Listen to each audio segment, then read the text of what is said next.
আসসালামু আলাইকুম ভিউয়ার্স, আশা করছি আপনারা সুস্থ আছেন। আলহামদুলিল্লাহ আমিও অনেক বেশি ভালো আছি। যেখান থেকে ভিডিওটি দেখছেন সবাইকে ওয়েলকাম জানাচ্ছি নতুন একটি ভিডিওতে। আমি মোহাম্মদ মেহেদী হাসান। আজকে মূলত আমার আসার কথা ছিল না, কারণ বুঝতে পারতেছেন ভয়েসের অবস্থা যা একদম বসে গিয়েছে, প্লাস ঠান্ডা জ্বর, একটু সমস্যায় আছি। বাট ভাই আমার গতকালকে এই সেটআপটি টোটাল কস্টিং পড়েছে ১,৪৫,০০০ টাকা। এই কনফিগারটি উনি কনফার্ম করে রেখেছিল এবং আজকে একদম সকাল সকাল উনি চলে এসেছে। ভাই আপনার নাম এবং কোথায় থেকে এসেছেন? আমার নাম হচ্ছে মোহাম্মদ রাব্বি আর আমি শরীয়তপুর জেলা থেকে এসেছি। রাব্বি ভাই, এই যে এত বড় একটা পিসি কেনার জন্য আপনি সেলটেককে পছন্দ করলেন, আপনার কি মনে হয়েছে যে সেলটেক অথেন্টিক প্রোডাক্ট দিবে, কোনো প্রকার কপি প্রোডাক্ট দিবে না, এমন কিছু কি মনের মধ্যে হয়েছে? না, এরকম কিছু মনের মধ্যে হয় নাই, কারণ আমি চেক করে নিয়েছি, সব কিছুই ঠিকঠাক আছে। আর আমিও কিন্তু এই কনফিগারটিতে আসলে ভিডিও করার উদ্দেশ্য হলো আমি কি প্রাইস রাখলাম ১,৪৫,০০০ টাকার প্রোডাক্টে উনি কি ওই ১,৩০,০০০ টাকার প্রোডাক্ট পাইলো কিনা বা ১,৫০,০০০ টাকার প্রোডাক্ট পাইলো কিনা, এটা ভিডিও দেখলে আপনারা বুঝতে পারবেন। আমি প্রত্যেকটি কম্পোনেন্ট এ টু জেড আলোচনা করব। যেমন দেখেন এখানে যে প্রসেসরটি আছে অলরেডি পিসি তো বিল্ড করা। প্রসেসরটি হলো রাইজেন 5 7500F। একটি তার মানে মানুষের মধ্যে না কিছু কিছু সময় কিছু কুসংস্কার বলেন বা কিছু জানার অভাব বলেন, অনেকে মনে করে রাইজেন 5 যেহেতু লেখা তাহলে এটা ৫৬০০G রিলেটেড কোনো প্রসেসর। বাট রাইজেন 5 ৫৬০০G হলো বা ৫৬০০X হলো AM5 সকেটের ৫০০০ সিরিজের প্রসেসর, আর এটা হলো ৭০০০ সিরিজের প্রসেসর। ওই প্রসেসরগুলোতে DDR4 র্যাম চললেও এখানে কিন্তু DDR5 র্যাম লাগবেই। বিশেষ করে এখানে যে ফ্রিকোয়েন্সি আছে সেটি হলো 5.0। আর মূলত এই যে আমরা ইন্টেলের ক্ষেত্রে আজকে এক ভদ্রলোক বলল যে ইন্টেল কোর i3 তো কত আগের প্রসেসর। তাই কথাটার উদ্দেশ্য হলো যে উনি মনে করতেছে কোর i3 হয়তো বা অনেক আগে তৈরি হয়েছে আর কোর i7 মনে হয় লেটেস্ট তৈরি হয়। কোর i7 এর কথা শুনলে মনের মধ্যে কেমন কেমন লাগে। আসলে ওই ২০১০ সালেই core i3, core i5, core i7 তৈরি হয়েছে এবং সেখান থেকে প্রতি বছর জেনারেশন আপডেট করে। এএমডির ক্ষেত্রেও তাই। রাইজেন 5 এর ৩৪০০G আছে বা রাইজেন 5 এর আরও কম সিরিজের প্রসেসরগুলো আছে, আবার বেশি সিরিজের প্রসেসরগুলোও আছে। সবসময় চেষ্টা করবেন বাজেট একটু বেশি হলেও লেটেস্ট কনফিগারেশনগুলো দিয়ে পিসি বিল্ড করতে। যাই হোক, আমরা এখানে ৭০০০ সিরিজের একটি প্রসেসর রেখেছি, দাম রেখেছি মাত্র ১৫,০০০ টাকা। মার্কেট প্রাইস প্রসেসরটি ১৬,০০০ টাকা, আমরা ১,০০০ টাকা ডিসকাউন্ট করার চেষ্টা করেছি। ভিউয়ার্স, এই ধরনের প্রসেসরে যখন আমরা গ্রাফিক্স কার্ড লাগাবো, আর আপনাদের বলে রাখি যে এই প্রসেসরটি কিন্তু উইদাউট গ্রাফিক্স কার্ড রান হবে না। আপনারা যে ডিসপ্লে দেখছেন ডিসপ্লে আসবে না, কারণ প্রসেসরটিতে কোনো প্রকার গ্রাফিক্স নেই। আর গ্রাফিক্স যদি না থাকে সেই সকল প্রসেসরে একটি ফ্যাসিলিটি পাওয়া যায়, সেটা হলো ক্যাশ মেমোরি। যখন উনি গেমিং করবে, এডিটিং করবে, তখন এই ক্যাশ মেমোরিটা খুব ভালো মতো ওনাকে হেল্প করবে। আর ভিউয়ার্স, ক্যাশ মেমোরি কম হইলে অনেক সময় আমরা এডিটিং বা গেমিংয়ের ক্ষেত্রে কিছুটা ল্যাগ পেয়ে থাকি। সেদিক থেকে কিন্তু প্রসেসরটি অনেক ভালো। আর এখানে ৬ কোর ১২ থ্রেড আছে।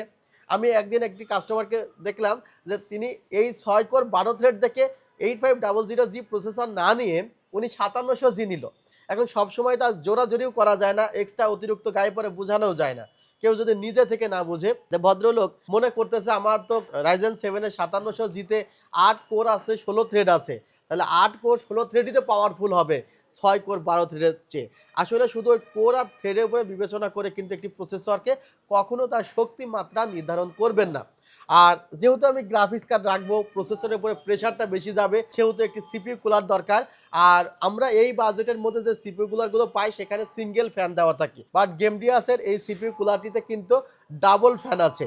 আবার এটা যদি অথেন্টিক না হতো ওয়ারেন্টি থাকতো না সিপিইউ কুলারে, বাট এটা অথেন্টিক সিপিইউ কুলার হওয়ার কারণে ৩ বছরের রিপ্লেসমেন্ট ওয়ারেন্টি আছে।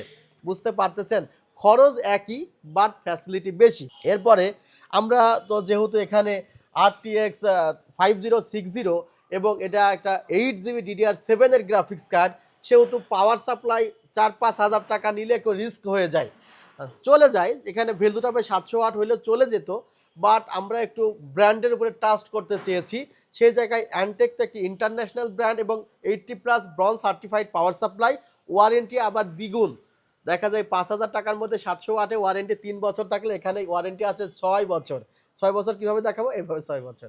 আচ্ছা, আর এখানে কিন্তু বান ওয়ারেন্টিও আছে এবং এক্সেলেন্ট একটি পাওয়ার সাপ্লাই। আপনারা জানেন, যদিও এখানে লেখা 3 ইয়ার্স, এর উপর আর একটা পলি ছিল, সেখানে এক্সটেন্ডেড 3 ইয়ার্স, অর্থাৎ 3+3 6 ইয়ার্স কিন্তু রিপ্লেসমেন্ট ওয়ারেন্টি আছে। আর পাওয়ার সাপ্লাই গেলে পুড়েই যায়, আর পুড়ে গেলে যেহেতু ওয়ারেন্টি আছে মানে সব কিছুতে ওয়ারেন্টি।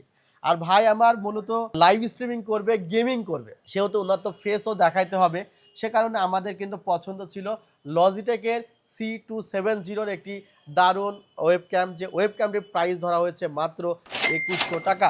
আমরা কিন্তু প্রত্যেকটি প্রোডাক্টের প্রাইস A to Z বলে দিচ্ছি, যেন আসলে আপনারাও বুঝতে পারেন যে কোন প্রোডাক্টের কি রকম প্রাইস রাখা হয়েছে। ভিউয়ার্স, পাওয়ার সাপ্লাইটির প্রাইস অ্যারাউন্ড 7000 টাকা। এবার আসা যাক মাদারবোর্ড নিয়ে, কারণ এই মাদারবোর্ডের উপরেই তো প্রসেসর রাখা হয়, র্যাম রাখা হয়, NVMe রাখা হয়। এই মাদারবোর্ডটা যদি পাওয়ারফুল না হয়, এই মাদারবোর্ডটা যদি গেমিং না হয়, মনে রাখবেন যখন কোনো ভালো ব্র্যান্ড কোনো মাদারবোর্ডের উপরে গেমিং নামক কোনো ওয়ার্ড লিখবে, বুঝতে পারবেন ওই মাদারবোর্ডটিতে গেমিং করার মতো সব ধরনের অ্যাবিলিটি আছে। আর গেমিং না লিখলে সেটা দিয়ে পারফরমেন্স বেসড কাজগুলো চালায় নেওয়া যায়, বাট গেমিং করতে চাইলে গেমিং মাদারবোর্ডগুলো নেওয়াই ভালো। ভিউয়ার্স, মাদারবোর্ডটির দাম মাত্র 18,700 টাকা। 3 বছরের রিপ্লেসমেন্ট ওয়ারেন্টি আছে। Gen 4 Gen 3 দুইটা NVMe স্লট আছে। এখন উনি একটি NVMe নিয়েছে, পরবর্তী সময়ে আরও একটি NVMe উনি ইনশাল্লাহ নেবেন যদি প্রয়োজন ফিল করে। আর যেহেতু এটি একটি গেমিং মাদারবোর্ড, গেমিং করার জন্য সব ধরনের ফ্যাসিলিটি আছে। মাদারবোর্ডটির দাম 19,300 টাকা হলেও কিন্তু, এখানে 19,300 আছে, হলেও কিন্তু 18,700 টাকা রাখা হয়েছে। ভিউয়ার্স, আপনারা দেখতে পাচ্ছেন আমরা কিন্তু প্রত্যেকটি প্রোডাক্টের ওয়ারেন্টি প্লাস প্রাইস বলে দিচ্ছি। এখন পর্যন্ত প্রত্যেকটি প্রোডাক্টে 3 বছরের রিপ্লেসমেন্ট ওয়ারেন্টি আছে। এখন উনি সব কিছুই নিল গেমিং, বাট মনিটরটি যদি নেয় 60 হার্টজ, 75 হার্টজ, নন চ্যানেল, তাহলে কি হবে? মনিটরটিও তো গেমিং লাগবে। এখন গেমিং মনিটর যারা আসলে গেমস খেলেন মূলত, তারা দেখবেন যে আসলে মনিটরে যদি হার্টজ কম থাকে তাহলে গেমস খেলার ক্ষেত্রে আপনি অনেকটাই পিছিয়ে যাবেন। এটা আসলে বোঝায় কিভাবে? ধরেন যে মনিটরটি 100 হার্টজের মনিটর, সে মনিটরটা সেকেন্ডে আপনাকে 100টা ফ্রেম দেখাবে। আর যে মনিটরটা 144 হার্টজের, সে মনিটরটা সেকেন্ডে আপনাকে 144টা ফ্রেম দেখাবে। ফ্রেম যত বেশি দেখাবে আপনি তত বেশি নিখুঁত দেখতে পারবেন, এবং গেমস খেলার ক্ষেত্রে আপনি তত বেশি ভালো ফিল করবেন। আমরা 144 হার্টজের একটি মনিটর 14,500 টাকা মূল্যে রেখেছি।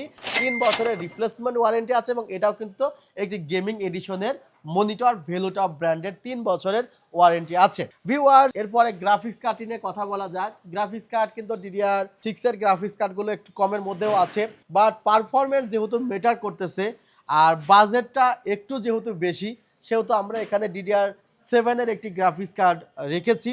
আর এই গ্রাফিক্স কার্ডগুলো এখন 44,200 টাকায় পাওয়া গেলেও কয়েকদিন পরে হয়তো বা এগুলো 50-55 হাজার টাকা দিয়ে ক্রয় করা লাগতে পারে, বিকজ মেমোরি চিপের বড়ই সমস্যা। আর এইটা আবার আমরা অনেক জায়গায় দেখতেছি ভাই আনঅফিসিয়াল আছে, এই লোগোটা নাই। গ্রাফিক্স কার্ডগুলো একটু বেশি দাম হইলে অনেক ভালো দোকান তারা অফিসিয়ালটা বিক্রি করে না, আর কাস্টমারও ভালো দোকান বিধায় তারা এক্সট্রা জাজমেন্টে যায় না।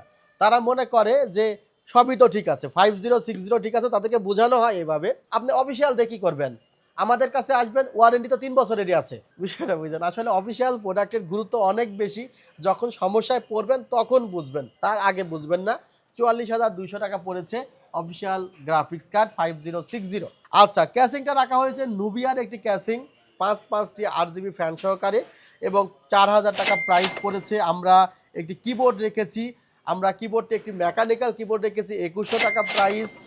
পিসি পাওয়ারের K98 মডেলের একটি বড় মাউস প্যাড দেখতে পাচ্ছেন। যেহেতু গেমিং করবে, আমি একটি কম্বো থেকে ওনাকে আলাদা একটি মাউসের ব্যবস্থা করে দিয়েছি। এটি একটি হ্যাবিট ব্র্যান্ডের মাউস, প্রাইস মাত্র 1300 টাকা। আর এখানে 3600 DPI পাওয়া যাবে। ভিউয়ার্স, গেমিং হেডফোনগুলো কিন্তু একটু আলাদা হয়ে থাকে। আমরা সচরাচর 8GB হেডফোন 1800-900-তে পাই। আমরা মনে করি 8GB মানে গেমিং, বিষয়টা কিন্তু তা না। 8GB কখনো গেমিং হয় না।